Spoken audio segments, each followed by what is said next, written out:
Yeah, man, the Packers are the Steelers of the NFC. They just go by their draft picks. They really hang on to what their fan base is feeling, and they go from there. No, I gotta disagree with that because Gutekunst. I'm done with that. I've been done with that, and this is why I tweeted out what I tweeted today. You people need to stop with calling Packer people homers. There's plenty of people. Either that, or you need to start following people that got a half a mind about football that are into the Packers and follow the Packers as their main team, because there's plenty of people out there, including the people on this show, that are going to tell you no. Like, it ain't homers. Like, I am not down with sitting on your hands and doing. We're some of the biggest critics on Rodgers of all of us. Like, I expect a lot from him, but if you're going to start now, what I'm going to defend and what I'm going to say is, if you're going to start telling me that, well, Tom Brady's way far better and there's a chasm between the talent or how good Tom Brady is to Rodgers. That's what's going to get me to tell you that you're a goddamn moron and start making me sound like I'm a homer to Rodgers, because it's so far from the truth, because the only thing that separates him to create this so-called chasm is rings. And rings ain't no quarterback ever on his own ever won not one ring in the history of this league. 63 guys win a ring every year. Not one guy. So I'm so tired of hearing about rings, because there's a lot of dudes out there that don't hold a candle to guys that don't have rings, and they got 1 or 2 or 3 rings. So I mean, if you really are into history, historians, they kind of discount rings, because they'll start naming off guys that nobody knows, nobody's ever heard of, and say, yeah, that guy's got 4 rings, and that guy's got 3 rings, and that guy's, it's kind of like the NBA and freaking what's his name, Ron Harper. He's got, like, I think, like, the tied for like the 2nd or 3rd most rings out of any NBA player in history. Like, well, yeah, but you wouldn't consider him probably a top 100 player or top 75 player in the history of the league either. So, let's get off the ring thing. It's getting to be a weak argument. Let's get back to analyzing football and appreciating greatness, and then also expecting things to be right and talking about mechanics and football tangibles and intangibles that actually make up a football player individual, not some fantasy world shit that we like to argue and create fake acronyms for things that don't actually exist. Yeah, man. I mean, look at Woody Harrelson in semi-pro. He had a ring, but he wasn't on the starting 5. Ooh, Woody's going to come after you. No, but I mean, too. Definitely something to be said for that, right? I mean, you gotta get to the dance. Yeah, but sadly, some dances have featured some. I'm going to say this. Any argument that tries to tell me that Dan Marino isn't a top 3 quarterback because this guy's got more rings, and that argument right there is the dumbest damn thing that's ever been told. Because there is not a football dimension in the world where Dan Marino isn't on a team with a better offense and defense altogether. Like, you put Dan Marino in the Patriots, like with Tom Brady's scenario, and they probably have gone undefeated 2 or 3 times. So that's my point, Dillon, with this, is that there's certain things where, oh, well, John Elway, he lost 4 Super Bowls. Well, yeah, well, he's still in the conversation for the GOAT. You know, like, I don't care when we're talking about rings.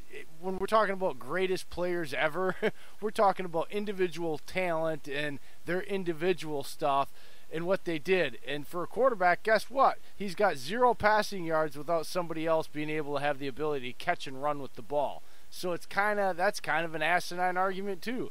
But you can look at it. Can I point something out on Marino? Yeah.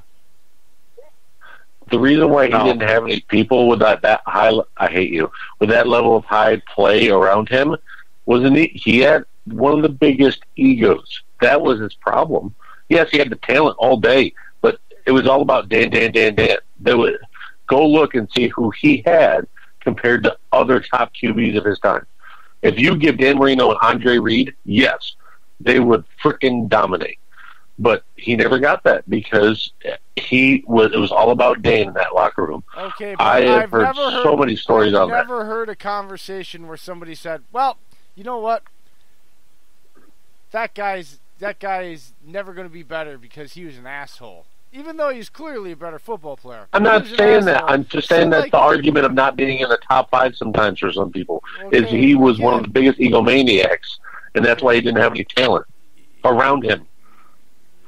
That's okay. That's fair. No, not really. It's not a football. Yeah, it was not a football. His own ego was his own con. Yeah. I think there are certain levels of maturity you have to reach to get better at the game. Thank you. You guys. Busby goes on his pack. You guys, I'm sorry. Excuse me. What year did he throw for over 5,000 yards in what 45 touchdowns? In what era?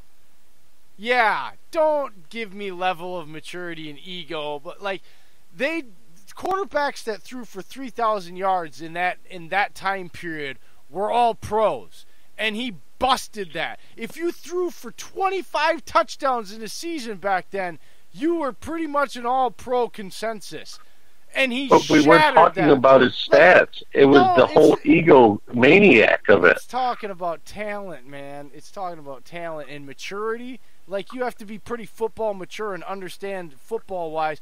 Do you know how immature Brett Favre was when he won the Super Bowl, and yet he'd get on the field every time, and he had enough football maturity and intelligence to dominate the game, and he'd get out of the locker room, and he might as well have been a 15-year-old boy that had never had getting peace for the first time and having his first drip in alcohol. Like, that didn't have anything to do with his ability to be mature on the field. It's not that side of maturity with it. It's the maturity of basically putting his it's about putting his ego aside is what I'm saying. He needed to put his ego aside to be able to have other talent around him to win. He couldn't do it. He got to a Super Bowl and lost it just like that. But like, don't you think Cam Newton could be an even better quarterback? I never believed Cam Newton was going to be able to be a good quarterback, and it didn't have to do with his mental makeup. I agree, Dillon. It just looked to me like he was never going to be a guy that was going to do anything that didn't depend on. He was just built wrong to be a quarterback. A guy that's 6'5" and 260, 265 playing quarterback is never going to be afraid of getting hit, and he's always going to be bigger than most of the people that he's running against. So I never felt he was ever going to have to find a point in his career where somebody was going to be able to look at him and make him realize he needed to do certain things to be a better quarterback. And by the time he'd either be mature enough to figure it out, like he kind of is now, his body's going to be broken down, which is exactly what happened. So no, I was never a believer. That's physically. What Dillon was referring to is mentally. If he is still the same Cam Newton mentally as he was from Auburn day one. I agree, Dillon, on that because of the fact that if he took the next step in being mentally elevated to play the next level of quarterback, yes, I think he could be a better quarterback, but he never will because he's still that same Cam Newton. Cam Newton never possessed the actual proper physical traits to be a good quarterback. He just never was going to do it. But it's not physically. We're talking about mentally right now. Yeah, but it comes out. Yeah, but you're saying, okay, what you guys are saying, though, is what you're implying, guys, is that if he was more mature, he'd have this a football epiphany, and suddenly he'd go wake up at 3 a.m. in the morning, drink his Rocky shake, and go out there and put his little wires on his feet and start retraining his lower body so that his footwork and retraining his arm and his feet so he could be more accurate and all that. What I'm telling you is, yes, What do you think Tom Brady does? Okay, what I'm telling you, Dave, is I never believed that his maturity was a factor in that. I always agree. It is. 100%. Stop. Let me finish. I always agree. I agree with you. He is the same guy that he was back when he was in college, really, okay? But what I'm telling you is I do not believe, because of the way the man is built and his physical qualities at 6'5", 260, that even if he had a football maturity epiphany and did all that shit I was just saying, that it would ever translate into him actually. Because I have seen him. It would translate into good football decisions and rather the bad ones he's made. Explain all the offensive coordinators he's essentially gotten fired that have had success with other quarterbacks that have better physical quarterback traits, not built the way he is. Like Aaron Rodgers is 6'2", 220 on a good day with a soaking wet jersey on. But he has better Cam got in his own way because of a mental problem. You're not getting what I'm saying. Aaron Rodgers and Tom Brady have physical size has nothing to do with his mental ability. Yes, it does. It has everything to do. No, it doesn't. How big is a middle linebacker? How big is an edge rusher? He is bigger than most of the edge rushers coming at him. So he was never built. The way he's built, the way he throws, the way his body is, it makes up who he is mentally. And so he's never developed his body as a quarterback because he never needed to. He does not and is never going to have the muscle memory because never in his life has he went through and had to do the things that all these other guys had to do to be a quarterback, to be successful. Because he's 6'5", runs a 4.5 40, and is freaking 260 pounds. He's bigger than 80% of the dudes on defense he faces most of the time. That's what I'm telling you. I don't care how much. So you're telling me he was a 2015 MVP of the league just because he wasn't physically the wrong size? With over 15 rushing touchdowns. And Dave, I said it back then, go look at the damn tape. He never threw into a tight window the entire season. There was probably 15 throws out of 18 games that you can tell me he threw into an actual average size NFL window. I can show you 100 other quarterbacks that aren't even that great that made tighter window throws on a more consistent basis than Cam ever did that entire season of his MVP season. I also told people that it was a flash in the pan and that he would never repeat that. It was his freaking peak of his life and everything was going to be downhill from there, and it's been exactly that. Because he couldn't recover mentally from it. That was such a great scheme. Ted Ginn was wide open all the time. Now, what has Ted Ginn done before or since that? He was on 5 teams, but he looked like an all-pro that year, but nobody had to cover him because nobody was within 10 yards of him when he had to catch the ball. Cam didn't have to be that accurate. We need to stop with the whole Cam Newton thing because I was never on him, and it's really, I understand your mental thing here, but it's just a bad example because, he's...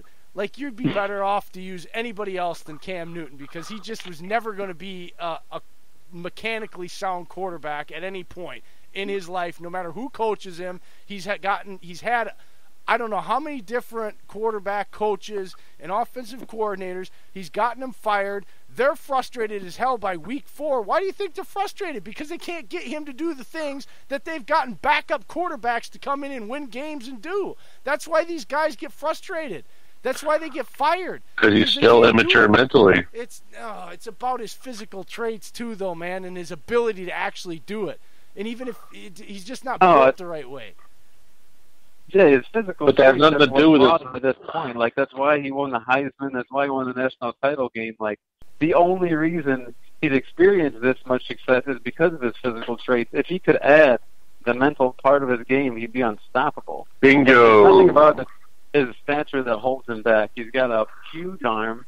He's not like a defensive. You don't see a defensive lineman running around out there. You see a guy. If he made half of the good decisions he took from his bad decisions on the field and took those and made those turnovers instead of trying to force the ball and throwing the ball away, it's about taking that next step mentally also as a QB. We're not saying he's going to become Aaron Rodgers. We're not saying he's not going to become mechanically sound. But it's also about just taking that next step. I'm going to spend the next month of my life wishing and praying that he has an epiphany because I'm going to tell you what. He'll have an epiphany. He'll mature. He won't because he's got his own mental block. He'll never turn into a quality core. I don't give a shit if somebody put the most mature juice and gave him potion number 90 and tomorrow he was the epitome of maturity and mental fortitude.